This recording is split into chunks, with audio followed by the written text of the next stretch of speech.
What's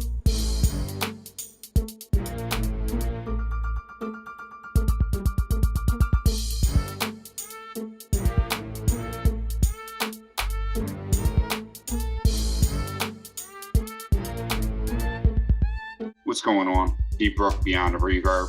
We got a special segment, not your orthodox segment or episode.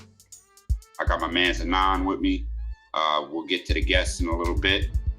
We have a special topic with bridging the generational gap within hip hop. This has been going on for a little while, where people have been talking back and forth about how the youth is, how the hip hop industry, you're getting too old, so you got to step down and let the young people come through. I just even heard something from Timberland the other day where he was talking about you got to listen to the youth about 11 years old for production.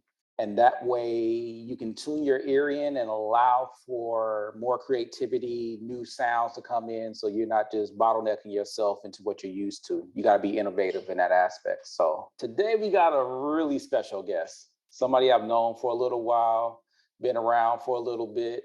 Some people may know him, some people may not know him. I can definitely tell you he's a very special person. I'd like to introduce y'all to Reggie. What's going on, guys? How's it going, Reggie?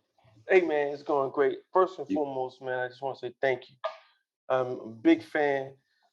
You know, I've been watching you guys on the YouTube, and I love what you guys are doing. And it's my pleasure and honor to be on this show, Beyond the Reverb. Amazing name, amazing host. Thank you, guys. Appreciate it. I appreciate it. It's an honor for us to have you. Yeah, Reggie's a really special guy. You know, definitely an honor because you have such wisdom and experience. For those of you that don't know who Reggie is, he's been in the industry for over 20 years.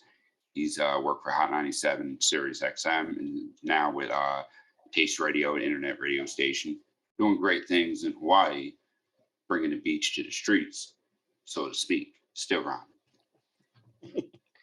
Well, you know, this whole Dash Radio, Taste Radio thing came about in the pandemic, and it was an opportunity that was brought to my attention with the closeout of grad school.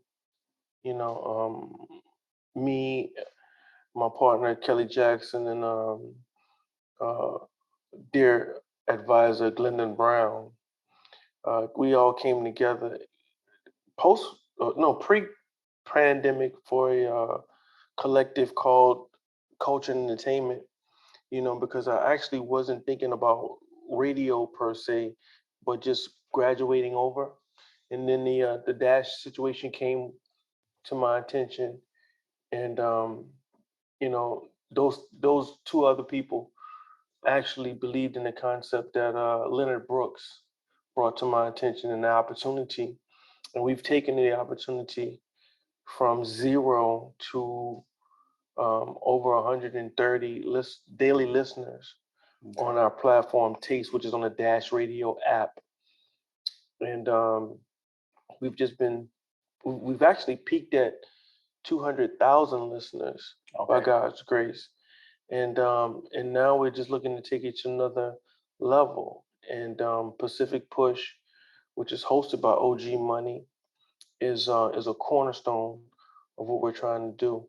And you know, it was just a collective of people, you know, seeing an opportunity and taking advantage of it.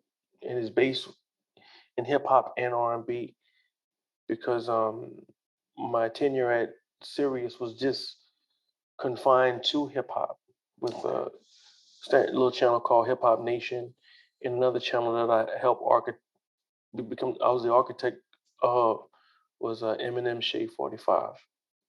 But you know, my life has just been a series of exploiting opportunities, and I thank God for those opportunities. You know, and lastly, you know, Anon here has been a great supporter of our platform. You know, via his technical expertise. You know, this guy is very, very, very knowledgeable about systems and those type of things. So, you know, he's basically a part of our team as well. And that's how all this came about.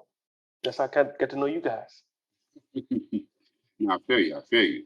I love the energy with Pacific Push got to give, especially with the way OG with his Professor Finesser. Yeah. You know what I'm saying? I taught him all of that. It's so told him how to ride a bike and everything. Look at that. But no, the finessing part is key to is knowledge that a lot of young folks need, and I think it's part of essential in survival and growing as people. Yeah, it's very interesting that you brought up. I joke, but pretty much in lieu of the topic of tonight, OG Money and that Professor Finesser, Finessing 101 is actually a component of bridging the gap. You know, instead of saying, because bridging the gap starts with verbiage. You know, and that's the thing. We wanted to impart knowledge, quote unquote, without sounding dated. Right. So with him using today's lingo, you know, instead of saying you got, he's saying you got finesse. Right. You know, and those type of things. So pretty much that's how we're bridging the gap. One of the segments on this show is called King Stuff. You know, and you know, we're working on that segment, but it's pretty much a person who's elder or who has knowledge, and we shouldn't run from age. Right. To say, you know what, this is how, you know, young men and young women are supposed to kind of, or women and men in general should conduct themselves. So those are the ways, you know, the programming that we do on Taste is quote unquote bridging the gap, because we don't want to be an ageist or genre specific channel. You know what I'm saying? No, that definitely makes 100% sense. Because I know I'm surrounded by tons of young people. They always looking at me like I'm old, and I'm looking at them like I ain't that old. And here in Hawaii is really unique because they call everybody that's older than them uncle. Okay, yeah, I heard about that. Like that's a symbol of honor, right? Yeah, 100%. Mm-hmm. But you know, if you're not from this culture, it can be like, wait, hold on, bro, I'm only 10 years older than you. Yeah. I think that Mary J. Blige and some other people were taken aback by people calling them auntie, uncle this one and uncle that one, when they're only a few years older than them. But you know, ageism is probably one of the things that have contributed to the lack of expansion of hip hop. Right. You know what I'm saying? So that doesn't happen in other genres. Correct. You know, John Mayer would be honored to be in a jam session with the Rolling Stones. Right.